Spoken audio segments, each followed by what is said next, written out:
Hello everyone and welcome to a brand new video. In today's video, we're gonna talk about one single line of code that you must absolutely know. This line of code is gonna become your super duper best friend from now on. It is a single line of code that once I've learned how to use, it was just amazing, fantastic. Life became better. The air felt different. No, okay, seriously, but to be fair, it's really super useful, so I'm gonna show it to you today. Let's get started.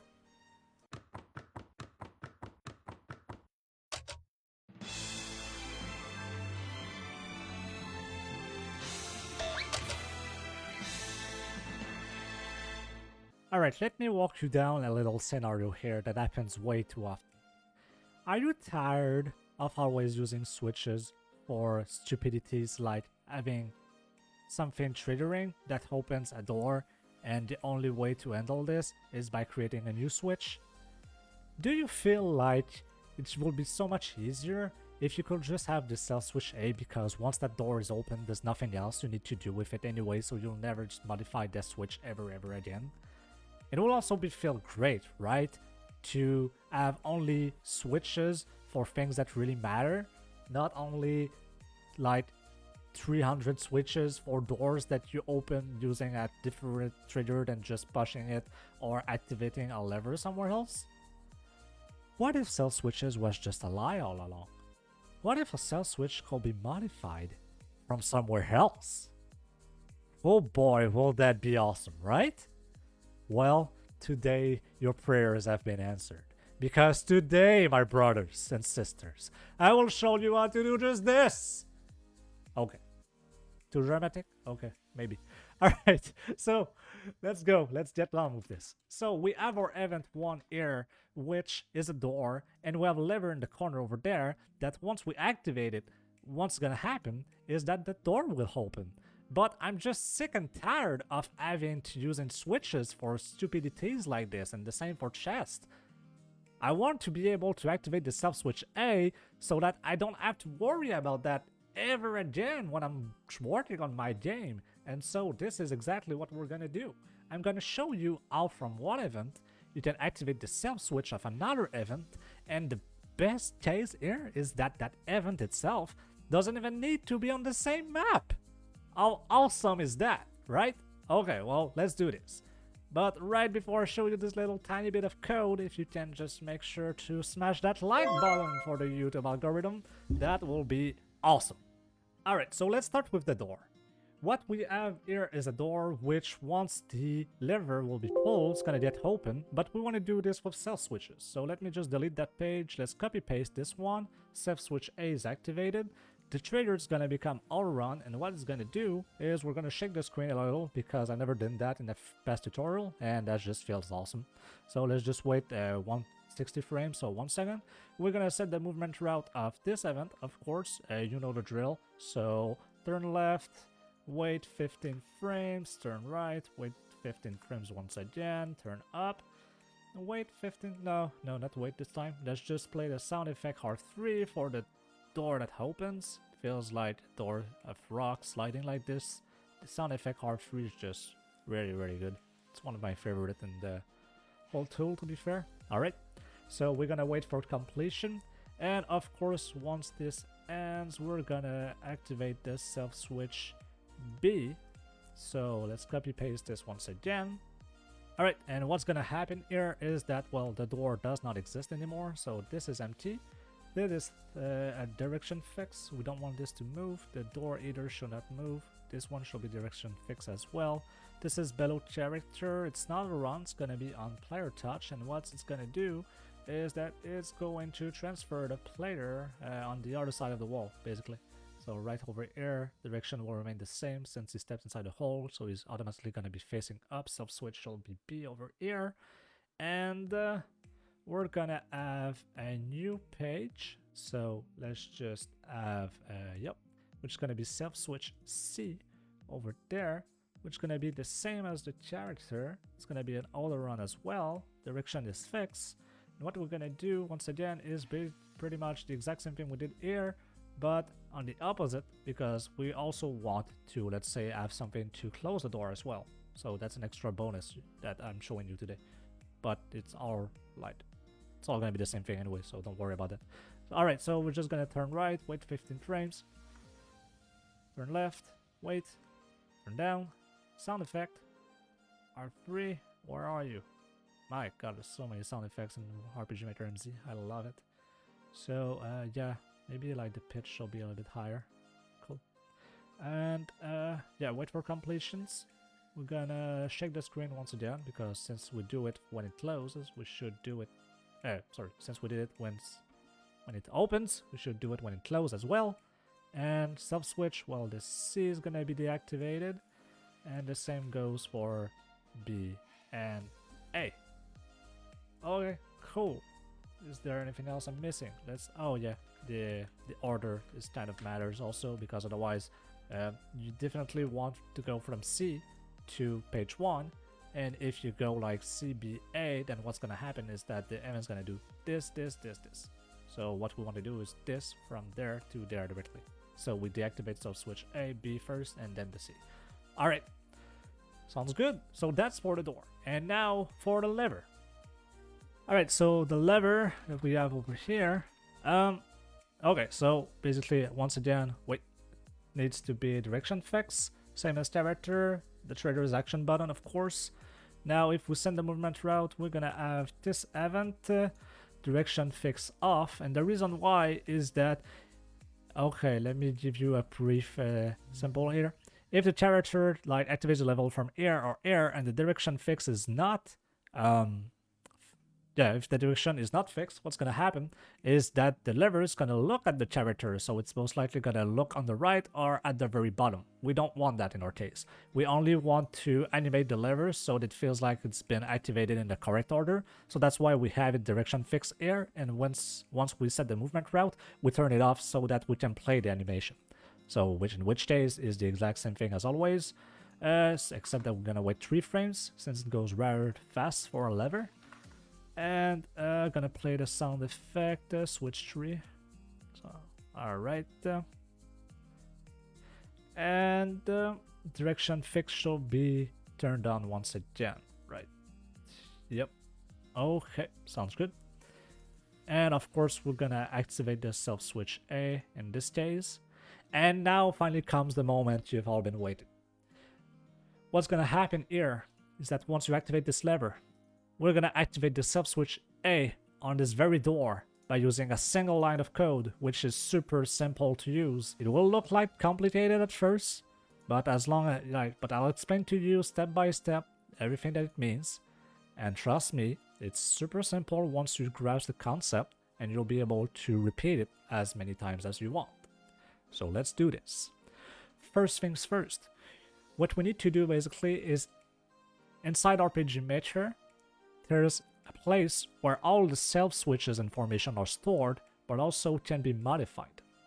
Now to access this place, what you need to do is write $, gameSelfSwitches.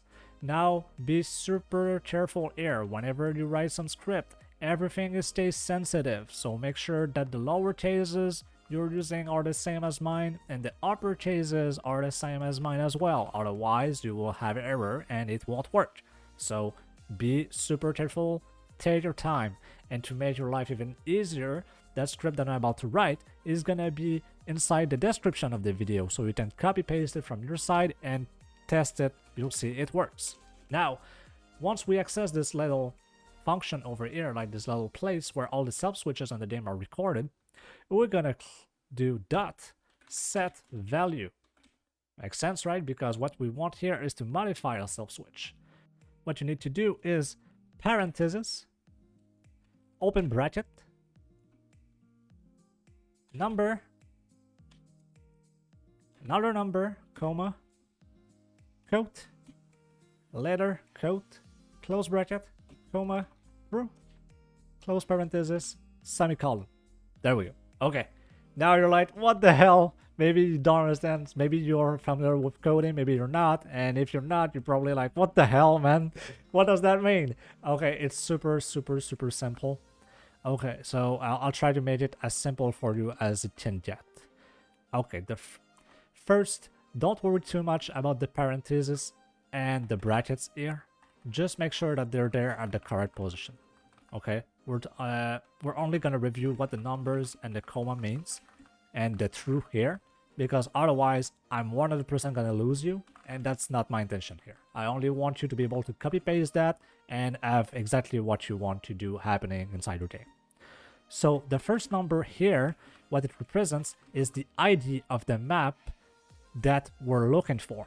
In this case, if you're looking at the bottom of my screen over here, we're able to see that the map on which I'm standing here is the ID 47. So the 47 here is the ID of the map that we're currently trying to access. Now the 1 over here is the ID of the event. Now if I close this, go inside the door over here, at the bottom right corner you're able to see that it's ID 001, and also at the top left corner, when you open it inside the event editor, you're also able to see the ID, which is the ID 1. And so the second digit after the first comma is ID 1, because this is the event of the map 47 that we're trying to modify the self-switch on. Now the letter A, as you probably guessed, is the self-switch itself. Now it could have been B, C, or D as well, but in our case what we want to do is to activate the second page, so we need to turn on the self-switch A. So make sure also that the code, single quotes, are here as well, otherwise it will throw you out an error. So single quote, A capital, or B capital, or C capital, or D capital, doesn't matter. The self-switch you want to modify, and another quote as well. Close that bracket, put a comma, and here we have the word true, close the parentheses, and semicolon. Now, the true itself is super simple to grasp. Inside programming languages, the true represents the on that you see inside RPG Maker. So whenever you're turning a switch or a self-switch at the on value, what truly happens is that this variable becomes affected with the value true. That basically means the same thing. So true equals on. And if you're quick up the update, you will understand that to turn it off, you need to write false. It's that simple. So in our case, we want to turn on the self-switch A on the event 1 from the map ID 47. And that's it. So this snippet of code is inside the description of the video as well. So you can copy paste it, change the numbers and the letter as well, and also the true false to suit your exact needs, and it will work 100% of the time. Just do not modify the letters or the brackets or anything. Do not change any commas as well. Don't modify this, or it will throw you out an error whenever you try to do it. So programming is a little capricious on this way. It's like it has to be exactly it or it won't work. So yeah, have fun, copy paste the code from the description, change the parameters to what you want, and I guarantee you'll be able to turn out any self-switches of any event from any map, starting from any event that you want in our case or lever. I could have been like activate another door on a new map that was different from this lever if I wanted to, by using like a different map ID in our case. Awesome. So that's the first thing. Now, of course, we're gonna copy paste this lever, which is now gonna be this very side over here, and we're gonna do the reverse. Now, the same event from the same map, we're gonna activate the self-switch C. Now, if we go back to the self-switch C on our door over here, well, once it's activated, it auto runs, and what it's gonna do is that it's gonna shut off the door entirely. So first I have our door here, nothing happens. Now if I activate the lever. Awesome. Beautiful. Except not. What happened here? What did I forget? Did I... Whoops, okay. I forgot that. Yeah, super important. The self-switch on the event itself. Okay, let's go take 2. Alright, makes more sense. Alright, let's activate this. Camera shake, opens the door, and I can go inside the door itself, teleports me on the other side. Fantastic. Now I'm gonna use control to bypass the wall since we're in test mode, and I'm gonna reactivate it once again. There we go. So it works just fine. Alright, so that's already it for today's video. The one line of code that you must absolutely know. This line of code is gonna help you to do a lot of cool stuff and make your not only your project cleaner with all the switches, but also save you a lot of time, and you will see later that we're able to use that to implement a lot of cool stuff as well. So it's really awesome. As always, make sure to like, subscribe for more content. If you have any questions or comments, please leave them inside the comment section below. I'm always happy to help you and assist you in any way I can. As always, I'll see you later for a new video. Bye! Goodbye.